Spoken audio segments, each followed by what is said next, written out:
Yeah. Hi, Yvonne. No, Hi, volume. It's lovely to see you here now. Thank you. Volume. Don't say. First, tell me about yourself. About myself. Well, She's the most amazing person. thank you. I don't come from New Zealand, so English is my second language too. I come from Holland and I immigrated with 3 children and my husband. And I love New Zealand. And I came back into teaching because that's my passion. I have been a kindergarten teacher and early childhood teacher since I was 17. And I studied for special needs. And sometimes I go to a different job and I don't do now because they are my passion and it can mean a lot for the children. And that's what I want to do. So, and now I've got your son here, and that's really exciting. Yeah. Tell me about your experience working children's participation. My age level. I have worked in the past, I think in Holland it was the 4-year-olds to 7 or 8-year-olds, because I worked with special needs children. And here in New Zealand, I love to work with preschool. And we've got babies, and I work for 1 hour, and I love them because I can cuddle them. And we've got toddlers. They're very challenging. And I prefer not to work with them because somebody else has more patience than I have. But I love to work with preschool children because you can communicate with them and you can prepare them for school and you can challenge them, they understand you. And so it's an age group that for me is the most special age group because it's all preschool for before you go to school. So it's literacy, writing, math skills, science, and all kind of learning. And that's a nice way to learn in this age group. Yeah. That's nice. Describe your philosophy of teaching. My philosophy of teaching.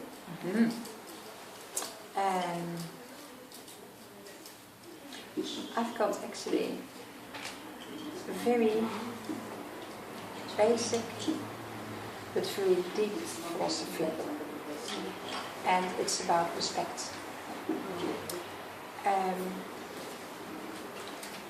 If a child needs to first learn to respect themselves, and so the child needs to learn what respect is, and that is a huge, big, broad thing. Respect, and I teach them through being, through giving an example. And if a child respects themselves, they will respect you. They will respect our resources. They will respect our outdoor environment. So it's the main thing is respect, because they go to school, and if I don't teach them to respect themselves and to be honest to themselves and to feel good about themselves, they go to school and somebody comes and says, and they're upset. So if they respect themselves, they say, I don't want you to talk to me this way. And if they keep doing it, they turn around and walk away, because I cannot go with that child to school. So they need to learn to do it themselves, and they need to want to learn that. And so my philosophy is holding the child in a fun, warm, caring environment, so they can see and they can learn respect and learn to respect themselves. Don't you dare to go out of my hands, because I'll pull you back. Because here it's loving and warming. There, no, come back in. Because this is where I teach them. I think this one is a interesting topic. Good. I like that. Why do you want to become a teacher? Why did I like to become a teacher? I think, why did I become a teacher? I think that's the place in my family. I come from a very big family. I have my mum and dad and my grandfather living there, and I was one of 10. And I was the middle one. So I didn't get the attention that the old one got. And I didn't get the attention that the young ones got. And I said, help, I'm here. So I looked for a profession that people would look at me, that I would mean something, and that could becoming a nurse or a teacher. I'm not good with bloods and accidents, so I became a teacher. I think that's the reason why. And when I was a teacher,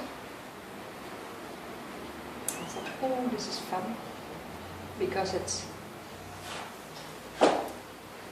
makes me feel like becoming better, because they give me so much and I grow from that and I pass it back on to the kids. So I think I chose the right profession. How do you keep parents informed of their children's progress? How I keep that? How do you keep parents informed of their children's progress? Sorry, I'm going to put a new How do you keep parents informed of their about. children's progress? See, this is so lovely, because this is what I have with children and with parents, two different languages. And so that makes me very aware of parents and children. And we have different forms. We have, and I'll show you.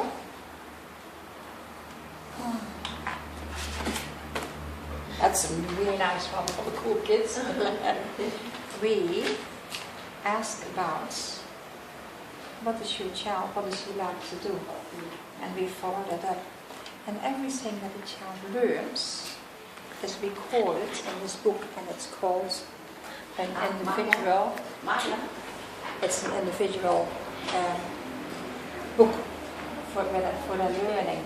Sorry. But also we invite parents to come and talk to us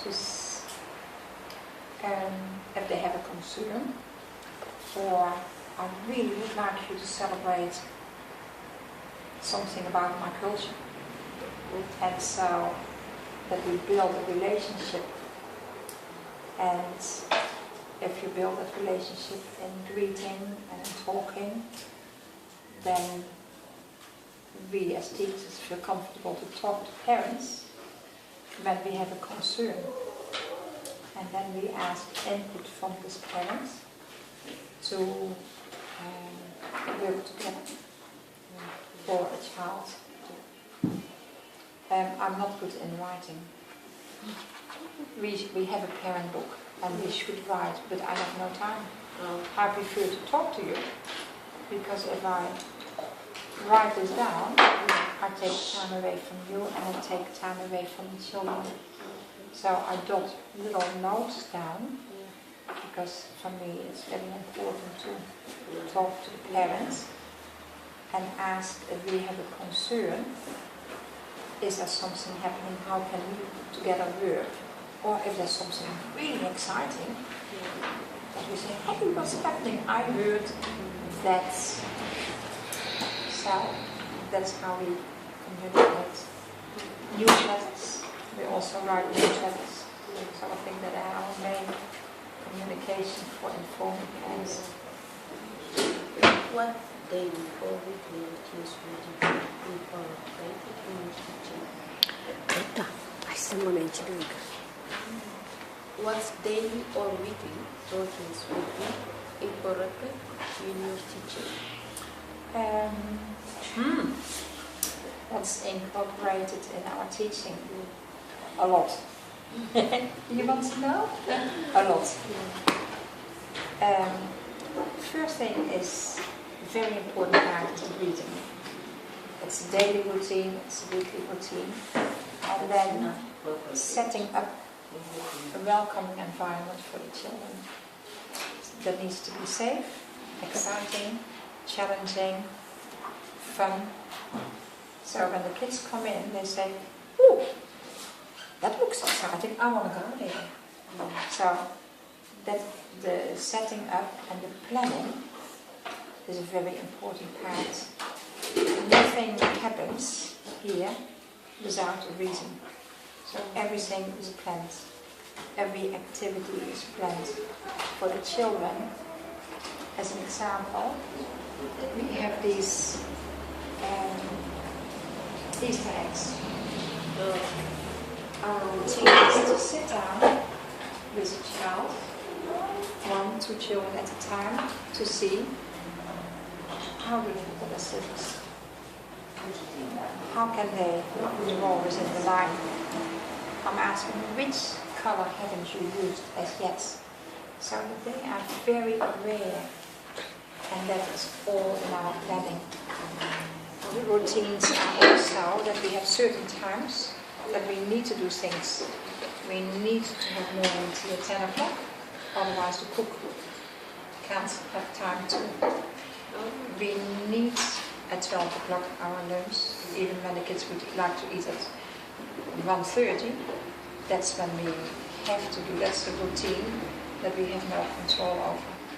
So setting up, doing activities, it's our free routine that we can do, but we have very strict routines with sleeping, eating, morning tea, afternoon tea, tidy time. That's good. Volume. Who influenced you to become a teacher? Yeah. My mom and dad, Yeah. I have jumped this question. My mom and dad, no, I had lovely parents. Okay. But I think, but how to become a good teacher? Maybe I'm asking again. My first teacher at the kindergarten, I had 46 children by myself, and we had 3 classes. And the head teacher always challenged me and she helped me. And I think she made me the teacher that I am. She inspired me. She helped me, she inspired me, and that's why I am the teacher that I am now. That's good. In your opinion, what are the biggest challenges that teachers face every day?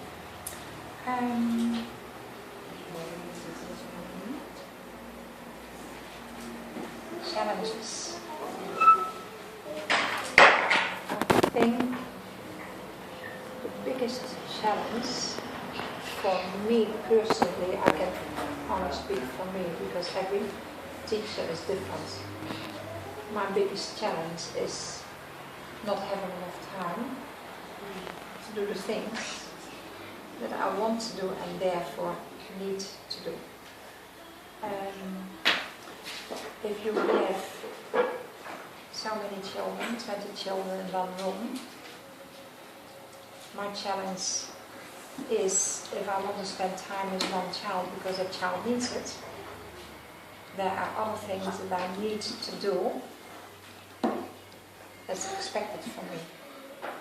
Writing all the reports. While I prefer to work with the children and to spend as much time and hold them and give them as much.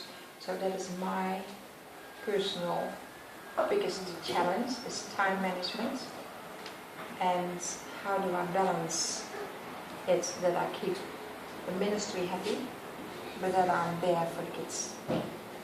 That is my biggest challenge. Yeah. Yeah. Good.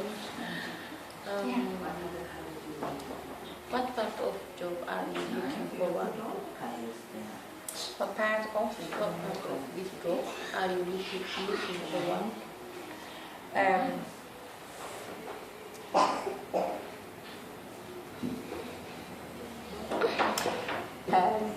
Did you see? What do you think? It's the kids.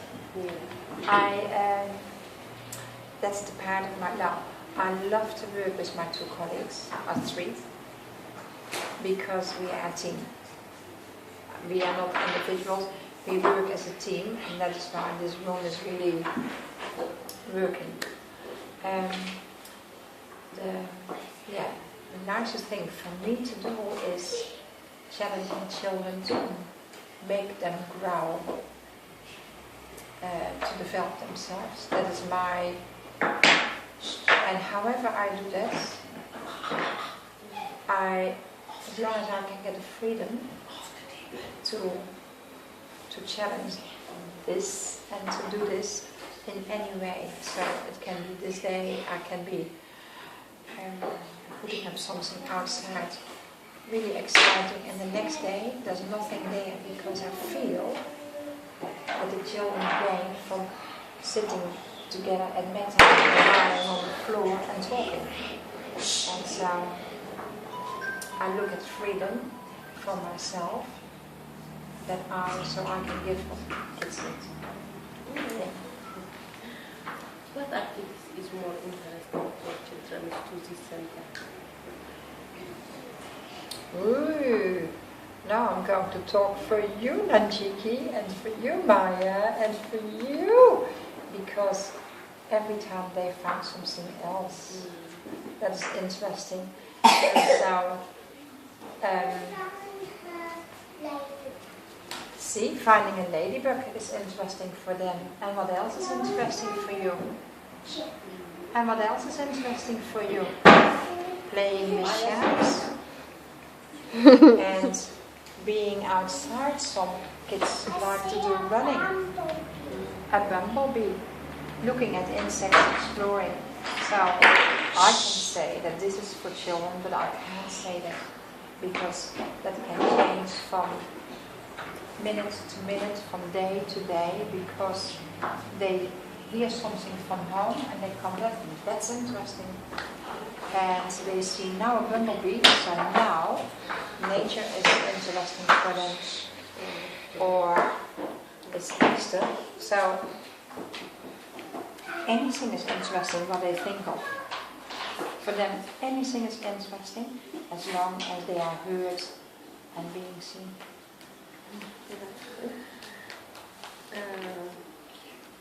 What kind of advice you will give me for the future study? You feel it there? Yeah. Okay. Now follow your hands. Follow your hands. And gain some knowledge. Go and experience. Because some people think they love to be the daycare teacher and they come here and they think, I don't want to do this because it's full on. And if you feel it here, it's one big party. If you don't feel it here, don't go there. So ask if you can come and work on a voluntary basis somewhere and see if you like it. And if you like it and you have a passion for that, then go and study. Because passion is not enough. You also need to link it to certain things. You need to know what's good and what's not good. You need to learn some theory to put with your passion. And so you go and study. And find as much support as you can for a dream, if that's your dream. Okay. Yeah? Thank you very much. You're welcome. Bye. Thank you very much. Thank you. New business. Well, thank you for trusting me to do this with you. I like that. Thank you.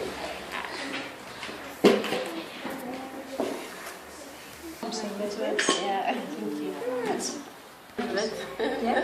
So that's your reflection. I had to. Can I cut it or no? Are you? Okay.